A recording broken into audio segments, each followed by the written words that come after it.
Hello vlog! Another day, another lemon. So ngayon kakain tayo ng halo-halo dito sa Kaluwayan Island something. Oh, natapon.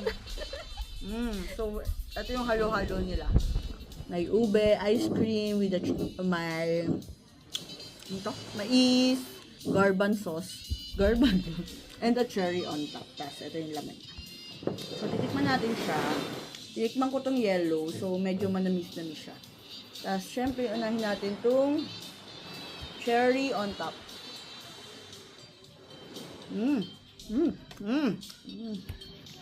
Lasang bubblegum ng bata tayo na kumukulay sa labi.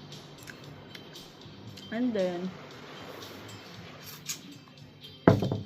mukhang masarap siya. So, kakainin ko muna to.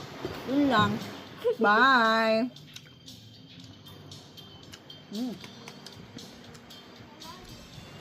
Bye na nga.